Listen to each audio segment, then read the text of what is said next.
ప్రియమైనటువంటి దేవుని బిడ్డలందరికీ కూడా ప్రభునామములో వందనాలు చెల్లించుకుంటూ ఉన్నాను. ఈ దినాల్లో మరి దేవుని యొక్క సువార్త ప్రకటించడం అనేది చాలా ప్రాముఖ్యమైనటువంటి విషయం. ఎందుకంటే దేవుని రాకడ చాలా సమీపంగా ఉంది కనుక మనము దేవుడిచ్చిన ఆజ్ఞ ప్రకారం మనము ఈ యొక్క సువార్త సేవ అనేది బాధ్యతగా మనం జరిగించాల్సిన వారంగా ఉంటూ ఉన్నాం. అందుకే ఇంత ప్రయాస. కాబట్టి ప్రతి ఒక్కరూ కూడా ఈ యొక్క సువార్త సేవలో కొంచెమైనా పాలు పంపులు పొందాలి. అది ఏదైనా పర్వాలేదు. వచ్చి కూర్చోవటం, దేవుని వాక్యం వినటం, ఆ తర్వాత మరి బయటికి వెళ్ళినప్పుడు నీవు దేవుని యొక్క మాటలు వినిపించటం, అదే సమయంలో కరపత్రికలు పంచటం, ఒకవేళ దేవుని యొక్క కృపను బట్టి మనము బైబిల్ పంచటం, ఇవన్నీ కూడా ఈ యొక్క పరిచర్యలో భాగాలే. అంతేకాదు మనము ఏదైనా వచ్చినాము తాత్కాలికంగా అట్లా ముఖం చూపించిపోతాము అని అనుకోవద్దండి. నేను మిమ్మల్ని లోపలికి రండి అని పిలిచినప్పుడు మీకు కోపం వచ్చి ఉంటుందేమో, కానీ దేవుని వాక్యం సెలవిస్తూ ఉంది. బాగా వినండి. ఆదికాండము 24వ అధ్యాయంలో ఎందుకు లోపలికి రావాలో అన్న విషయం మీకు తెలియజేస్తాను. ఒక దైవజనుడు పెళ్లి పెత్తనానికి వెళ్ళాడు. పెళ్లి పెత్తనానికి వెళ్ళి ఆయన అనుకున్నట్లుగానే దేవుడు ఆ యొక్క వివాహ కార్యక్రమం కొరకు అతడు ఎందుకు వచ్చాడో దానిని దేవుడు సజావుగా జరిగించడానికి దేవుడు బాగా అతనికి అనుకూలపరిచిన తర్వాత పెండ్లి కుమార్తె ఇంటికి రావటానికి వచ్చిన తరువాత ఆ పెండ్లి కుమార్తె పెద్దలు తండ్రి కావచ్చు, అన్నలు కావచ్చు, ఆ బయట వచ్చి నిలబడి ఉన్నటువంటి వ్యక్తితో ఇలా అంటున్నారు. 24వ అధ్యాయము 31వ వచనం చూడండి, ఏం రాయబడిందో. లాబాను యెహోవా వలన ఆశీర్వదింపబడినవాడా, ఏమన్నాడమ్మా? బయటికి పోండే అన్నాడా? లోపలికి రమ్మన్నాడా? ఎవరిని? ఎవరు వాళ్ళు? నీవు నేను లోపలికి రావాలని ఆశపడితే నీకు ఒక పదవి ఇస్తున్నాడు దేవుడు, నీకు ఒక వాగ్దానం చేస్తున్నాడు దేవుడు. ఏమిటో తెలుసా? దేవుని చేత ఆశీర్వదించబడినవాడు. అందుకనే నేను ఎంత ఇరుకైనా కూడా లోపలికి రమ్మని మిమ్మల్ని బ్రతిమలాడుకునేది ఏమిటంటే, మీరందరూ కూడా దేవుని చేత ఆశీర్వదించబడాలి. వీలుకు పడలేదు అని అన్నప్పుడు సరే, మరి వీలు ఉన్నప్పుడు మాత్రం మీరు కూర్చోవాలి. మీరు ఇతరులకు కూడా ఆశీర్వాదకరంగా స్థలం ఇవ్వాలి. మీరు ఆశీర్వదించబడతారు. ఆ ఆశీర్వాదాన్ని బట్టి ఇంకొకరిని కూర్చోబెట్టారనుకోండి, వారికి ఏమొస్తుంది? నువ్వు పొందిన ఆశీర్వాదమే వాళ్ళకి వస్తుంది. కాబట్టి ఆశీర్వాదం అంటే చాలా గొప్ప విషయం అండి. అందుకనే మీరెవ్వరు కూడా బాధపడబాకండి.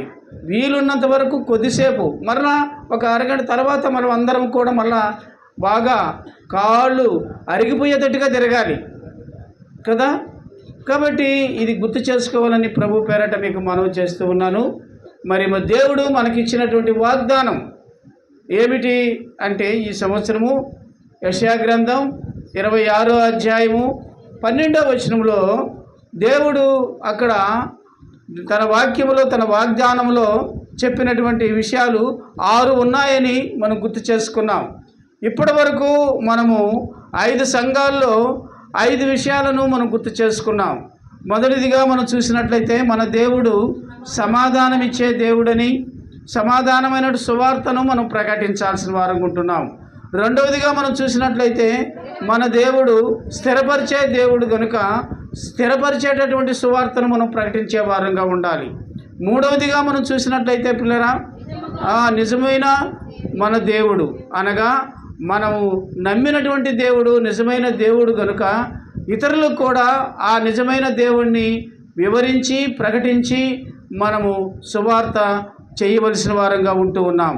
నాలుగవదిగా మనం చూసినట్లయితే పిల్లరా, దేవుడు మన పక్షంగా ఉండే దేవుడు గనుక ఆయన నమ్ముకున్న వారందరి పక్షాన దేవుడు ఉంటాడన్న సంగతిని ఈ శుభవార్తను మనం తెలియజేయాల్సిన వారంగా ఉంటూ ఉన్నాం.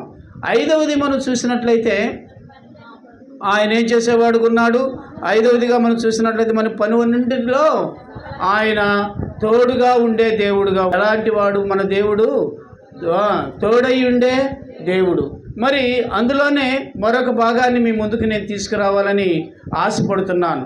ఎందుకనంటే ఆ తోడై ఉన్న దేవుడు ఇమ్మానుయేలు అనని ప్రభువు ఆ పుట్టక మునిపే ఈ యొక్క ప్రవచనం తన ప్రవక్తల ద్వారా దేవుడు ప్రకటించిన వాడుగా ఉంటున్నాడు. అలాంటి ఇమ్మానుయేలుని గురించి ఎంతగా మనం ధ్యానం చేసినా, ఎంతగా మనం తెలుసుకున్నా ఇంకా కొంత కొరవే ఉంటుంది. ఇప్పుడు నేను ఈ విషయం చెప్పాలి, మరలా ఎలాగ తోడై ఉన్నాడు అన్నటువంటి విషయాన్ని చెప్పాలి అక్కడ ఒక సువార్థికుడిని మనం గుర్తు చేసుకున్నాం. ఆ సువార్థికుడు ఎంతగా ఆయన ప్రయాసపడ్డాడు అన్న విషయాన్ని మనం గుర్తు చేసుకున్నట్లయితే, ఆయన సువార్థికుడు హింసలు జరుగుతూ ఉన్నాయి, సంఘము ఎంతో భయంకరమైన హింసలో ఉంది. ఆ సమయంలో దేవుడు తన దూత ద్వారా ఏం చెప్పాడు అని అంటే, ఆ సువార్థికుడికి నీవు వెళ్ళాలి, నువ్వు వెళ్ళి ఇదిగో ఒక అతను యెరూషలేము నుంచి గాజాకు వెళుతూ ఉన్నాడు. ఆ గాజాకు వెళ్ళే సమయంలో నీవేం చేయాలి అని అంటే, ఆ వ్యక్తిని నువ్వు కలుసుకోవాలి. అతడు రథంలో వెళుతున్నాడు. ఆ రథంలో వెళ్ళేటటువంటి ఆ వ్యక్తిని నువ్వు కలుసుకొని అక్కడ జరగవలసినవన్నీ కూడా నేను నీకు చెప్తాను అని అన్నాడు. పిల్లరా, అలాగూ ఆ యొక్క ఫిలిప్పు అనేటువంటి సువార్థికుడు అరణ్యంలో పోతూ ఉండేటప్పుడు, అంటే యెరూషలేము నుంచి గాజాకు వెళ్ళే మధ్యలో పెద్ద అరణ్యం ఉంది. ఆ అరణ్యము గుండా రథంలో వెళుతున్నటువంటి ఆ వ్యక్తి ఎవరు అని కందాకే రాణి దగ్గర అతడు ఆర్థిక మంత్రిగా పనిచేస్తున్నాడు. అది ఒక క్వాలిఫికేషను. రెండవది వచ్చి అతడు నపుంసకుడు. ఇంకా చెప్పాలి అని అంటే బైబిల్ గ్రంథంలో వ్రాయబడిన మాట ఏమిటంటే షండు అంటారు ఆయన్ని. మన యొక్క మాటల్లో చెప్పుకోవాలి అని అంటే హిజ్రా అంటారు. ఇలాగూ చాలా పేర్లు వాళ్ళకు ఉన్నాయి. నపుంసకుడు, అక్కడి నుంచి హిజ్రా, లేదంటే షండు అనేటటువంటి ఇన్ని విషయాలు మనం అతనిలో కనుక్కోవచ్చు. అలాంటి వ్యక్తి దగ్గరికి దేవుడు పొమ్మన్నాడు. ఇప్పుడు అతడు ఏమాత్రం కూడా తడువు చేయకుండా ఆ సువార్థికుడు వెళ్ళాడు. వెళ్ళి పిల్లరా, అలాగూ ఆ యొక్క వ్యక్తిని కలిసి ఆ తర్వాత ఆయన చదువుతూ ఉన్నటువంటి పుస్తకాన్ని చూస్తే అతడు యెషయా గ్రంథంలోని 53వ అధ్యాయంలో ఉన్నటువంటి ఆ యొక్క ఇదిని అతడు చదువుతూ ఉన్నాడు. చదువుతూ ఉండేటప్పుడు నీకు అర్థమవుతుందా అని అడిగితే, ఎవరైనా నాకు చెప్పకపోతే నాకు ఎలా అర్థమవుతుంది అని అన్నాడు. అప్పుడు సువార్త చెప్పేశాడు ఈ సువార్థికుడు. అలాగూ సువార్త చెప్పి యేసయ్య ఎలాంటి వాడు, ఎలాగా అతడు ఈ జనులందరి కొరకు అతడు ప్రయాసపడి ఆ యొక్క సిలువనెక్కినాడు అన్నటువంటి విషయాలన్నీ చెప్పినప్పుడు పోతూ ఉన్నాడు. ఆ వ్యక్తి, ఆ యొక్క ఆర్థిక మంత్రి ఏం చేశాడు, ఒక సువార్త ఎంత చక్కగా చెప్పాడు అని అంటే అక్కడ అతనికి మారు మనసు కలిగేటట్టుగా చెప్పినాడు.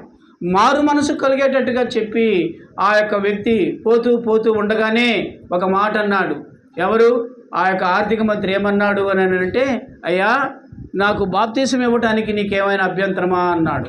ఎక్కడా అంటే అడవిలో ఉన్నటువంటి ఆ గుంటలో ఉన్నటువంటి నీళ్ళల్లో బాప్తీసం అడిగినాడు కదండి. ఒక ఫైనాన్స్ మినిస్టరు కదండి, ఒక దేశంలో అతడు ఆర్థిక మంత్రిగా ఉన్నాడు. ఇలా ఉన్నటువంటి ఉన్నతమైనటువంటి స్థితిలో ఉన్నటువంటి ఆ వ్యక్తి సువార్త విన్న తర్వాత మారు మనసు పొంది పాపక్షమాపణ నిమిత్తమై బాప్తీసం తీసుకున్నాడు. ఎక్కడో కాదు, ఒకవేళ ఇంకో పని చేసి ఉండొచ్చు. అతను ఏం చేసి ఉండొచ్చు? అప్పుడు యాక్చువల్గా ఏం చేయాలి? ఆయన్ని సువార్తికుని తీసుకొని తన నగరికి వెళ్ళాలి. ఆ నగరకు వెళ్ళి అక్కడ మంచి ఇది ఉంటుంది కదా, పూల్లో, వాటర్ పూల్లో అక్కడ బాప్తీసం తీసుకుంటే చాలా గొప్పగా ఉండేది. ఆ గొప్పతనాలు ఏమీ కోరుకోలేదండి. అతడు కోరుకున్నది ఒక్కటే, ఏమిటనంటే వాక్యానుసారంగా అపోస్తల కార్యాల్లో ఉన్నటువంటి ఆ మాట, మీరు మారు మనసు పొంది పాప క్షమాపణ నిమిత్తమై బాప్తీసం తీసుకోండి, అప్పుడు పరిశుద్ధాత్ముడనే వరము మీకు దయచేయబడుతుంది అని చెప్పిన ఆ మాట నమ్మినాడండి. ఆ మాట నమ్మి దేవుని వాక్యాన్ని అనుసరించి అతడు బాప్తీసం తీసుకున్నాడు. తీసుకున్న తరువాత అతనిలోకి వచ్చినటువంటి గొప్ప ఆశీర్వాదం ఏమిటో చెప్పమంటారా? ఆశీర్వాదం అంటేనే సంతోషం. ఆ సంతోషం వచ్చిందండి.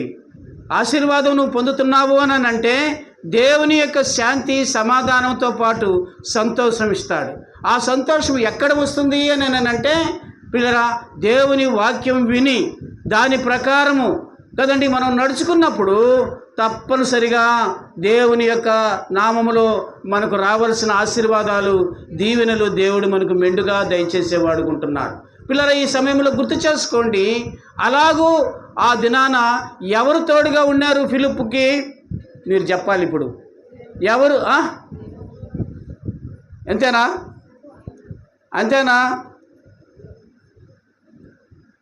చూడండి, అపోస్తల కార్యాలు 10వ అధ్యాయము 19వ వచనం ఏం రాయబడి ఉందో చూడండి.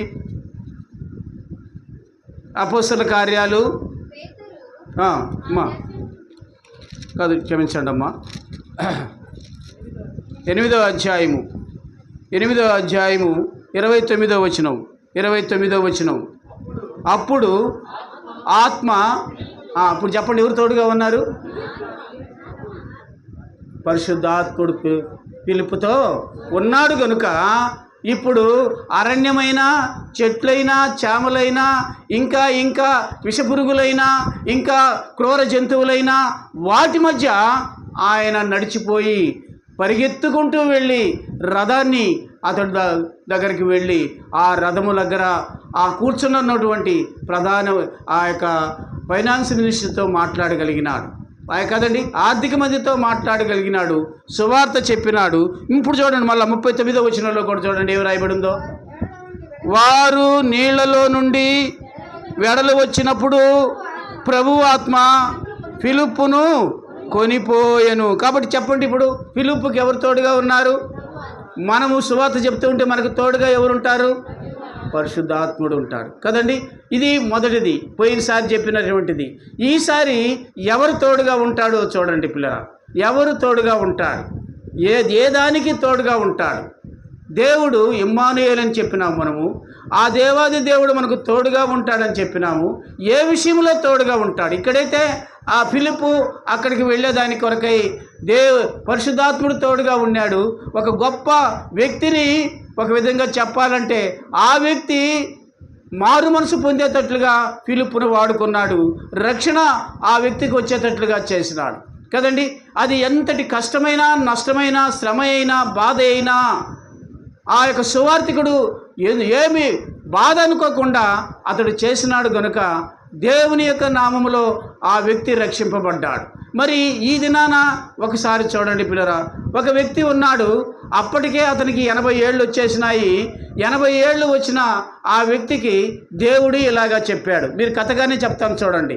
80 ఏళ్ళు వచ్చినటువంటి ఆ వ్యక్తి దగ్గరికి దేవుడు తన స్వరాన్ని వినిపించి, ఇదిగో అయ్యా, నీవేం చేస్తావు అని అంటే, నా ప్రజలు కదండి ఫలాని విగ్రహారాధన చేసేటటువంటి అన్య దేశంలో ఉన్నారు కదండి, వారికి ఆ యొక్క అన్య రాజు అయినటువంటి ఆ దేశ రాజు నా బిడ్డల్ని చాలా ఇబ్బంది పెడుతూ ఉన్నాడు. అందువలన వాళ్ళు కనీసం వారికి ఏమాత్రం కూడా శాంతి సమాధానం లేని పరిస్థితిలో ఉన్నారు. వాడి చేత అష్ట కష్టాలు పడిచి వాడి చేత బాధ పెడుతూ ఉన్నాడు. వారి మొర నాకు వినిపించింది. కాబట్టి నేను కనులారా వాళ్ళ బాధ చూశాను. నువ్వేం చెయ్యాలి అని అంటే, అక్కడి నుంచి వారిని విడిపించాలి, అక్కడి నుంచి నీవు విడుదల చెయ్యాలి, అక్కడి నుంచి నీవు విమోచించాలి. ఒకరు ఇద్దరు కాదు, లక్షలాది మంది ఉన్నారు నా ప్రజలు. అయితే వారికి సరైనటువంటి విధానం లేదు, సరైనటువంటి పరిస్థితి లేదు, నన్ను ఆరాధించేటటువంటి స్థితి లేదు. ఒక విధంగా చెప్పాలి అంటే ఆ అన్య దేశంలో ఉన్నారు కనుక అన్యుల ఆచారాలు పాటిస్తూ ఉన్నారు. ఇంత భయంకరమైన పరిస్థితుల్లో ఉన్నారు కనుక నువ్వేం చెయ్యాలి అని అంటే నీవు అక్కడికి వెళ్ళాలి. ఆ దేశానికి వెళ్ళి ఆ ప్రజల మధ్యలో నేను చెప్పినవన్నీ నువ్వు చెప్పాలి. వారు నమ్మి నీ మాటలు నమ్మి నీతో పాటు వారు బయటికి వస్తారు అని చెప్పినప్పుడు ఆ వ్యక్తి తిరకాసు పెట్టాడండి.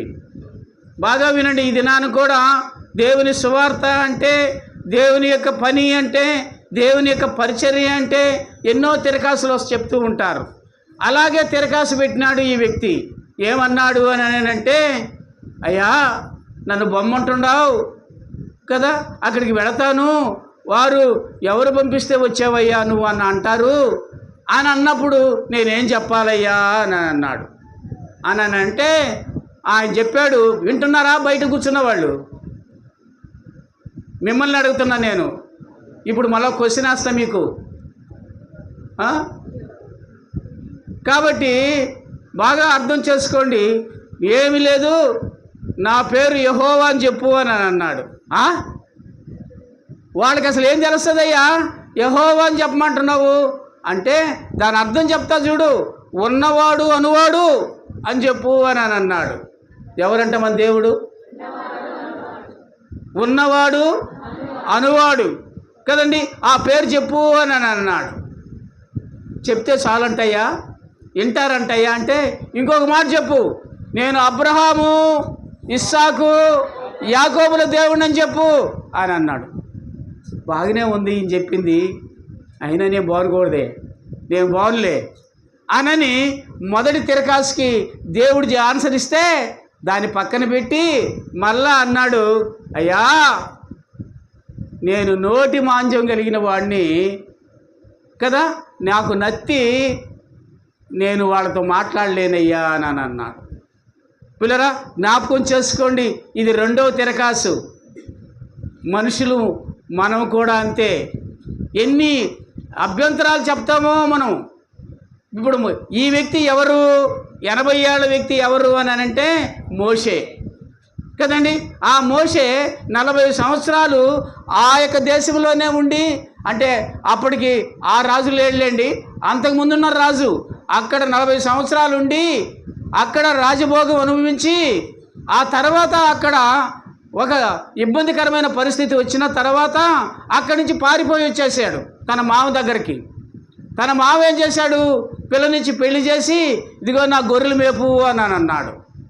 అప్పుడు ఇంత ఆయన వయసు 40 సంవత్సరాలకి బయటకు వచ్చాడు, మరలా గొర్రెలు మేపటానికి అడవిలోకి వెళ్ళిపోయాడు.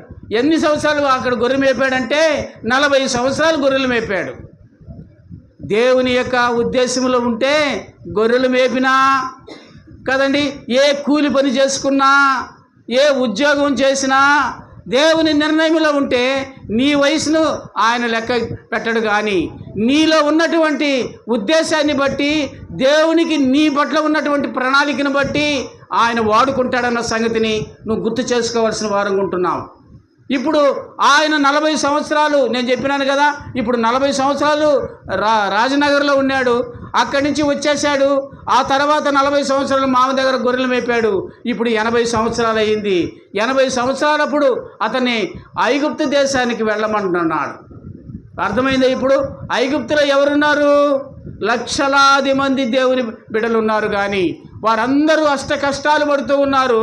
దేవుని ఆరాధన లేదు, దేవుని యొక్క పరిస్థితి లేదు పిల్లరా.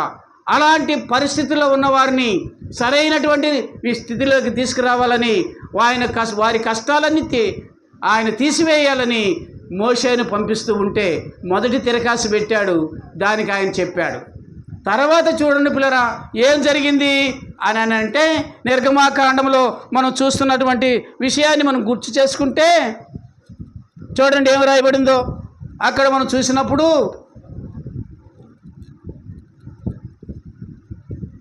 4వ అధ్యాయానికి రండి కదండి.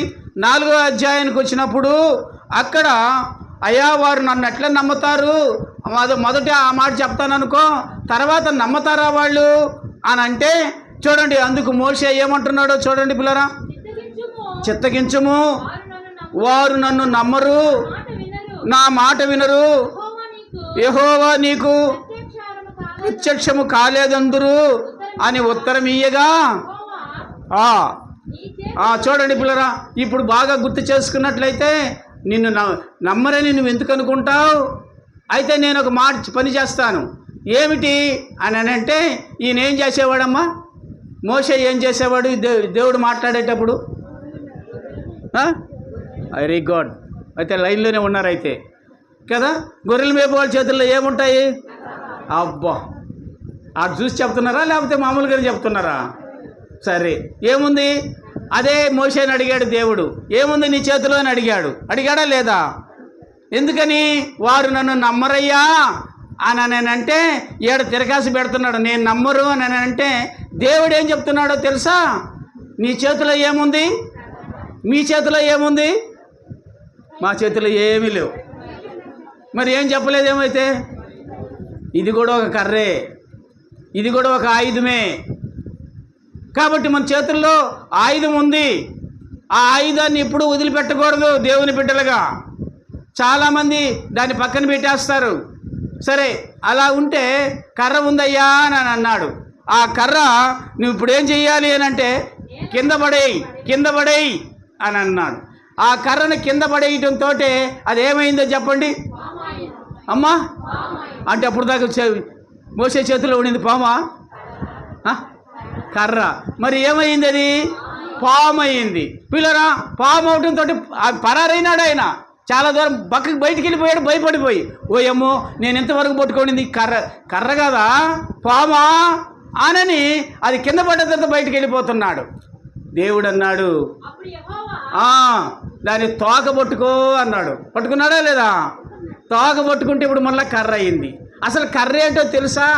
కర్ర పాము అయింది. పాము ఏమిటో తెలుసా? బాగా గుర్తు చేసుకోండి పిల్లరా.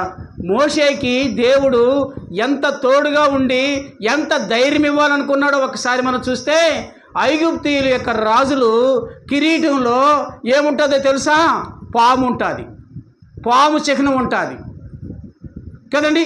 ఐగుప్తీయుల దేవత పాము, వాళ్ళ దేవుడు పాము కదండి. అంటే వాళ్ళు ఎవరిని కొలుస్తున్నారు చెప్పండి? అబ్బా కదండి. బాగా గుర్తు చేసుకున్నట్లయితే వాళ్ళ దేవుడు ఎవరు? కాబట్టి నీ చేతిలో ఉన్నటువంటి కర్ర పాము అయింది అని అంటే ఆ కర్ర ద్వారా అద్భుతమైన కార్యాలను నువ్వు ఐగుప్తులో చేయగలుగుతావు కదండి. కాబట్టి ఒక్కసారి ఆలోచన చెయ్యి అని అన్నాడు కదా. ఈ సూచక క్రియ చేసినప్పుడు, ఈ అద్భుతము చేసినప్పుడు తప్పనిసరిగా ఐగుప్తులో ఉన్నటువంటి ఇశ్రాయేలీలు నిన్ను నమ్మతారు. నన్ను అన్నాడా లేదా? నన్ను నమ్మరు అంటే నీ చేతిలో ఉండే కర్ర కింద పడేయి. ఆ కర్రని మళ్ళా పట్టుకో. ఏమైంది అది మళ్ళా? కాబట్టి ఐగుప్తులో వాళ్ళు కొలుస్తున్నటువంటి ఆ పాము నీ చేతిలో కర్రలాగా ఉంది. బాగా అర్థం చేసుకోండి పిల్లరా. కాబట్టి దాని ద్వారా నీవు అక్కడ 10 సూచక్రియలు చేయబోతున్నావు. కింద చూస్తే చూడండి పిల్లరా, ఎన్ని చెప్తాడో చూడండి. అక్కడ మనం చూస్తే 8వ వచనంలో చదవండి, ఏం రాయబడి ఉందో. తర్వాత ఇంకా ముందుకే చదివితే తన చెయ్యిని రొమ్ము మీద పెట్టుకోమన్నాడు కదండి. రొమ్ము మీద పెట్టుకుంటే ఏమైందండి? 6వ వచనంలో ఉందన్నమాట. యెహోవా నీ చెయ్యి నీ రొమ్మున ఉంచుకొని మనగా, అతడు చెయ్యి రొమ్మున ఉంచుకొని దానిని వెలుపులకు తీసినప్పుడు ఏమైపోయిందమ్మా? కదా. అంతకుముందు ఏమైంది? కుష్ఠం వచ్చింది, దానికి కుష్ఠం వచ్చింది. తర్వాత మళ్ళీ రొమ్ము నానుంచుకుంటే అది మళ్ళా మామూలు చెయ్యి అయిపోయింది. ఎన్ని చేశాడు ఇప్పటికి? కర్రను పాము చేశాడు, తర్వాత చెయ్యిని బాగు చేసినాడు. ఈ రెండు నమ్మకపోతే ఇంకా చాలా ఉన్నాయి అని అన్నాడు. ఏమున్నాయట? 2 సూచక్రియలు నమ్మకపోతే ఏమంటున్నాడో చూడండి. 10వ వచనం, నీళ్లు తీసి ఎండిన నేలను పోయవలను, అప్పుడు నీవు ఏటిలో నుండి నీవు తీసిన పొడి నేల మీద అవేమవుతుంది? రక్తం అవుతుంది అని చెప్పాడు. ఇన్ని చెప్తే కర్ర పాము అవుతుంది అని చెప్పాడు. చెయ్యి కుష్టు అవుతుంది మళ్ళీ బాగవుతుంది అని చెప్పాడు. ఆ తర్వాత ఏం చెప్పాడు? నీళ్లు రక్తం అవుతాయని చెప్పాడు. ఇవన్నీ చెప్తూ ఉంటే ఇంకోడైతే ఏం చేయాలో చెప్పండి? మనమైతే ఏం చేయాలి చెప్పండి? ఇన్ని సూచక్రియలు, ఇన్ని అద్భుతాలు నాకు ఇస్తుంటే నా దేవుడు, నేను పోయి దేవుని పని చేయనా? ఇంకొక మాట చెప్పమంటారా? మొట్టమొదటిగా బైబిల్ గ్రంథంలో గొప్ప అద్భుత కార్యాలు చేసేటటువంటి శక్తి ఈ ఒక్కడికే ఇచ్చాడండి. ఎవరికి ఇచ్చాడు? అది అర్థమైందా మీకు? అంత శక్తిని బైబిల్ గ్రంథంలో మొట్టమొదట ఇచ్చినవాడు ఎవరు అని అంటే, పొందినవాడు ఎవరు అని అంటే మోషేనే ప్రియులరా. గనుక ఇప్పుడు ఈ 3 చెప్పినా కూడా, అంతకుముందు ఏం చెప్పినాను నేను? కాదు, వాళ్ళు నమ్మరయ్యా, ఏమని చెప్పాలయ్యా? ఒకటి. రెండోది ఏమిటి చెప్పండి? వాడు నమ్మరయ్యా కదా, ఏం చేయమంటావయ్యా అంటే ఈ 4 సూచక్రియలు చెప్పాడు. ఇన్ని చెప్తున్నా కూడా అతడు ఏమంటున్నాడో తెలుసా? ఇప్పుడు ఏమిటికి తోడై ఉంటాడనే దానికి నేను ఇన్ని చెప్తున్నాను. చూస్తారా? ఇప్పుడు ఏమంటున్నాడంటే 10వ వచనానికి రండి. అప్పుడు మోషే, ప్రభువా, ఇంతకు మునుపైనను నీవు నా దాసునితో మాట్లాడినప్పుడు అయినను, చూడండి ఎన్నో తిరకాసు పెడుతున్నాడమ్మో ఇప్పుడు మోషే. ఎన్ని పెడుతున్నాడు చెప్పండి? బాగా ఆలోచన చెయ్యండి. ఎన్ని చెప్తూ ఉన్నాడు? ఎన్ని సాకులే. దేవుని పని అన్నప్పుడు, దేవుడు నీకు శక్తి ఇస్తాడని చెప్పినప్పుడు, దేవుడు ఎంతో నిన్ను గొప్పగా చేస్తానన్నప్పుడు, దేవుడు నిన్ను ఆశీర్వదిస్తాడని చెప్పినప్పుడు కదండి, ఈ చిన్న పని చేయమంటే నేను చేయకుండా సాకులు చెప్తే మాత్రం పిల్లరా దేవుడు ఇష్టపడతాడా? దేవుడు ఒక్కసారి ఆలోచన చెయ్యండి పిల్లరా. నీ కొరకు, నా కొరకు ఆ పరమును వీడి, ఆ మహిమను వీడి, ఆ అత్యున్నతమైన సింహాసనమును వీడి కదండి, దేవదూతల చేత, శరాబుల చేత, కెరూబుల చేత పరిశుద్ధుడు పరిశుద్ధుడు పరిశుద్ధుడని పొగడబడుతున్నటువంటి ఆ మహామహుడు, ఆ మహాత్ముడు దీనుడుగా ఈ లోకానికి వచ్చాడు కదండి. లోక పాపములను మోసుకొని పోవు దేవుని గొర్రెపిల్లగా యేసుక్రీస్తు ప్రభువుగా ఈ లోకానికి వచ్చాడు. రక్తమాంసములలో పాలివాడైనాడు. దాసుని స్వరూపము ధరించుకున్నాడు. నీ దగ్గరికి, నా దగ్గరికి వచ్చి నీ జన్మ పాపాన్ని, నా జన్మ పాపాన్ని బట్టి నీకు, నాకు రావాల్సినటువంటి ఆ భయంకరమైన శిక్షను ఆయన భరించినాడు. ఎలాంటి శిక్ష తెలుసా అది?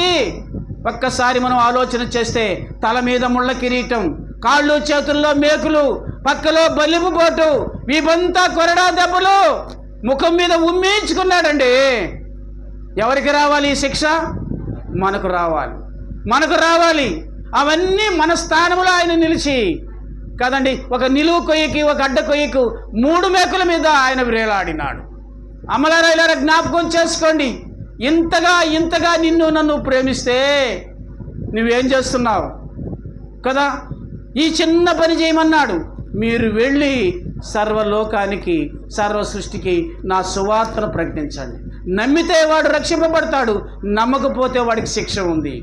అది నేను చూసుకుంటా, నీవు చెయ్యాల్సిందల్లా ఒక్కటే అని అంటే ఎంతమంది ఎంతవరకు చేస్తున్నారు కదండి. చాలామందిని మేము ఫోన్ చేసి పిలిచినాం, చాలామందికి చెప్పినాం కదండి. ఇప్పటి నుంచి కాదు కదండి, ఈ సువార్త మొదలుపెట్టినప్పటి నుంచి చెప్తూనే ఉన్నాం, ఒక్కసారి రండి అని. ప్రతిసారి కూడా మోషేలాగనే సాకులు. ముందేమన్నాడు? వాడు నమ్ముతారో నమ్మరో, నువ్వేంది, నువ్వు చెప్పంతే, నమ్మే పని ఆయన చూసుకుంటాడు.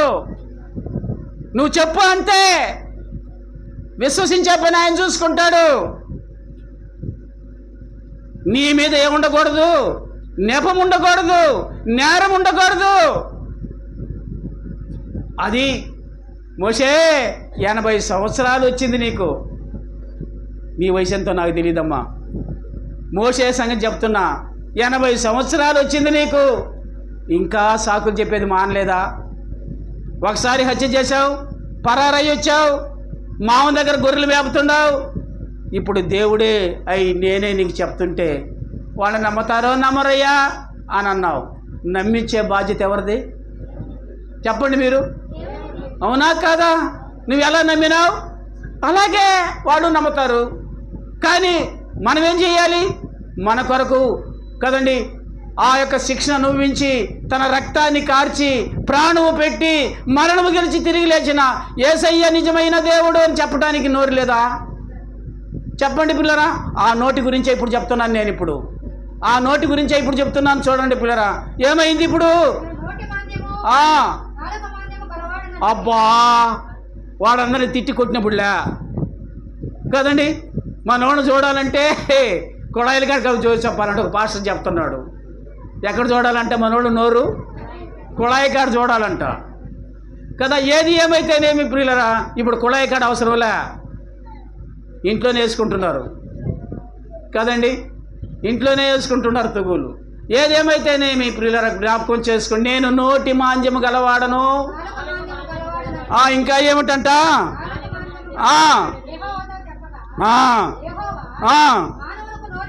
కదండి.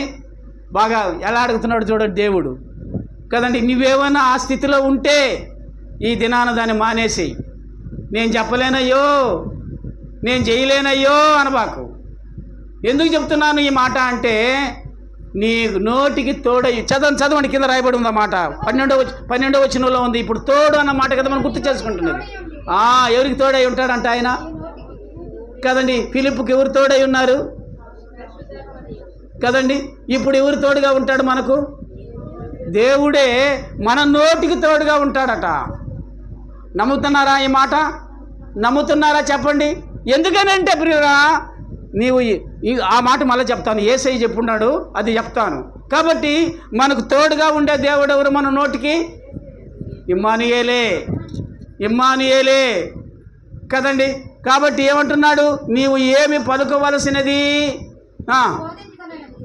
నీకు బోధించదనని అతనితో చెప్పాను. చాలదండి. ఈ రోజుకి తోడు ఎవరు కావాలి మనకు? ఏమిటికి? మన నోటికి తోడు కావాలి. మన నోటికి తోడు కావాలి కదా. అలాగా మన నోటికి తోడుగా ఉంటే ఏం చేస్తాడు మన దేవుడు మనకు అన్న సంగతిని మనం గుర్తు చేసుకుందాం ప్రియులరా.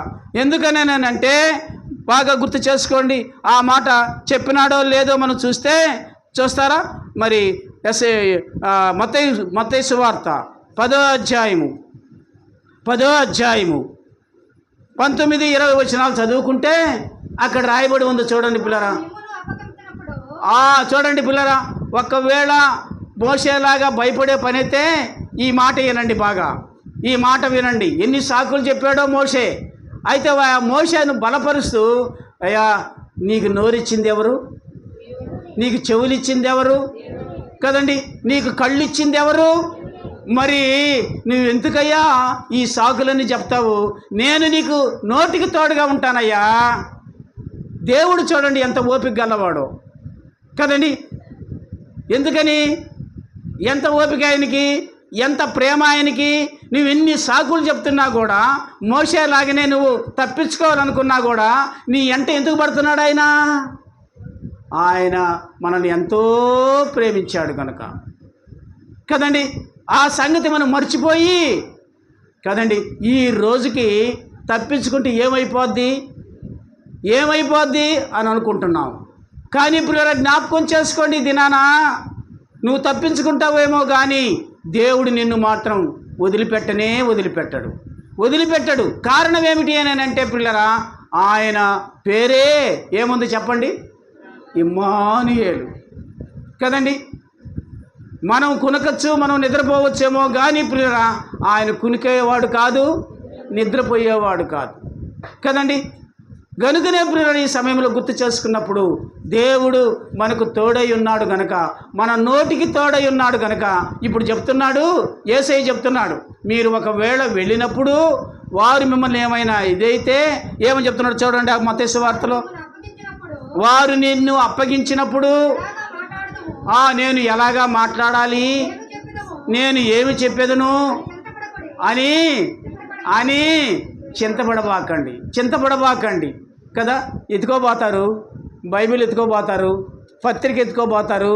ఇవి రెండు చేతిలో పట్టుకొని యేసయ్య నిజమైన దేవుడు, యేసయ్య లోకరక్షకుడు, యేసయ్యను నమ్ముకుంటే పరలోకం ఉంది, యేసయ్య మన కొరకు ప్రాణం పెట్టాడు, యేసయ్య మరణము గెలిచి తిరిగి లేచినాడు, యేసయ్య జీవము కలిగిన దేవుడు, యేసయ్య మరలా రాబోతున్నాడు. ఇన్ని మాటలు నేను చెప్పలేనయ్యో అని నువ్వు అనుకోవచ్చేమో, కానీ ఆ సమయానికి మన చదువు ఆయన అక్కడ నువ్వేమి చెప్పవలెనో, ఏమి చెప్పుదునో, నీవు చింతపడవద్దు. ఏమి చెప్పవలెనో ఆ గడియలోనే, ఆ క్షణములోనే ఏం చేస్తాడంటే దేవుడు మన నోటికి తోడై ఉన్న దేవుడు నిన్ను చెప్పేటట్టుగా చేస్తాడు. నమ్ముతున్నారా ఈ మాట? నమ్ముతున్నారా ఈ మాట? మన నోటికి తోడై ఉండే దేవుడు మనకున్నాడు. ఫిలిప్పుకు పరిశుద్ధాత్మ దేవుడు తోడుగా ఉండి ఒక ఆర్థిక మంత్రిని రక్షిస్తే, పిల్లరా ఇక్కడ మోషేకు నోటికి తోడుగా ఉండి ఎంతమందిని బయటికి రప్పించాడమ్మా? కొన్ని లక్షల మందిని కదండి ఐగుప్తు దేశం నుంచి బయటికి రప్పించినాడు. అలాగైతే ఈ వీరారెడ్డిపల్లిలో మనం వెళుతున్నాం కదండి, మీరందరూ వెళుతున్నారు. మీరందరూ వెళ్ళినప్పుడు ఏం చెప్పాలో, ఏం చెయ్యాలో అని అనుకోవాల్సిన అవసరం లేదు. ఆ సమయానికి దేవుడు నీ నోటికి ఏమై ఉంటాడు? తోడై ఉండి ఏం చేస్తాడు? ఏది చెప్పాలో అది చెప్పేటట్టుగా చేస్తాడు. అయితే నువ్వేం చేయాలి? ప్రభువుని అడగాలి. ప్రభువా, మోషేలాగానే అడగాలి. అయ్యా, నేను నోటి మాంద్యం కలిగిన వాడిని, అంత తెలివి లేని వాడిని, అంత జ్ఞానము లేని వాడిని. అయితే నీవు నా నోటికి, మోషే నోటికి తోడై ఉన్న నా నోటికి కూడా తోడై ఉండు. నేను సువార్త చెప్పటానికి, నీ యొక్క మాట చెప్పటానికి నాకు సహాయం చెయ్యంటే తప్పనిసరిగా ఏం చేస్తాడో తెలుసా? ఇర్మియా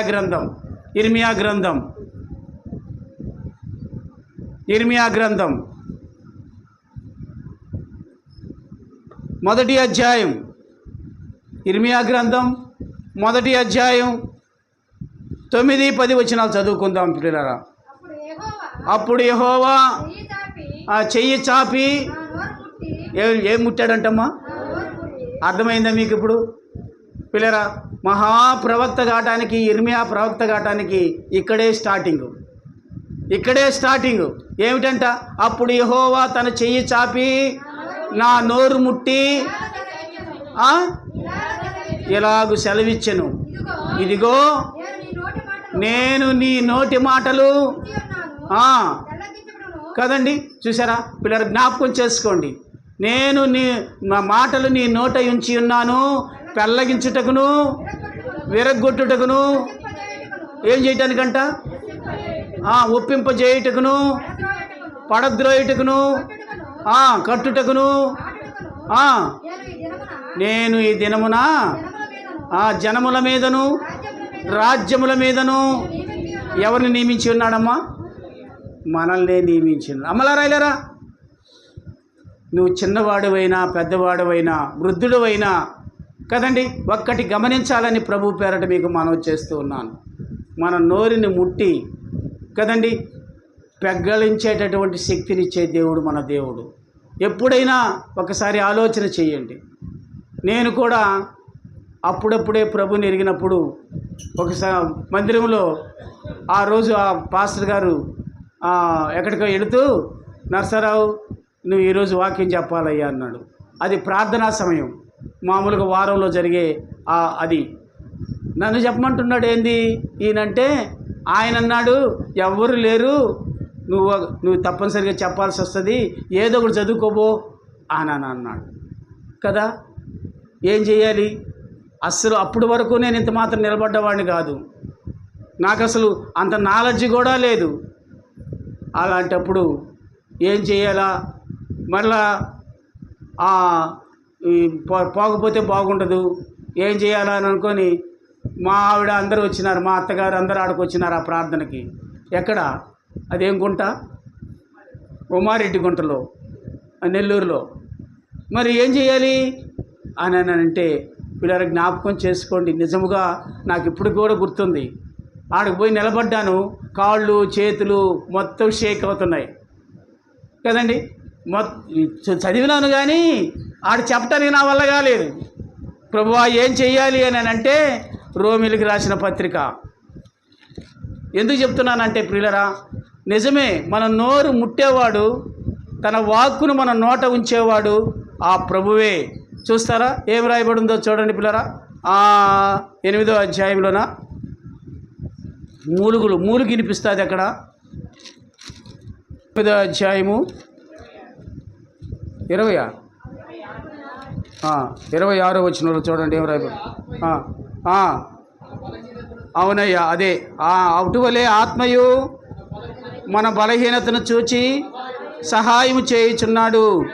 ఏలయనగా మనం యుక్తముగా ఎలాగూ ప్రార్థన చేయవలెనో మనకు తెలియదు కానీ ఉచ్చరింప శక్యము కానీ మూలుగుతో ఆ ఆత్మ తానే మన పక్షముగా ఏం చేస్తున్నాడంట? మన పక్షంగా ఉంటున్నాడా లేదా చెప్పండి. మీరు ఇప్పుడు వెళ్తున్నారు ఏడకమ్మా? పాపం వాడికి ఏడు నిలవలేకుండారు వాళ్ళు. ఇందాక కూడా బయట కూర్చొని బలవంతంగా లోపలికి తీసుకొచ్చిన వీళ్ళని ఆ పాస్టర్ గారు అట్లా బయట కూర్చోబెట్టి నేర్పించినాడేమో.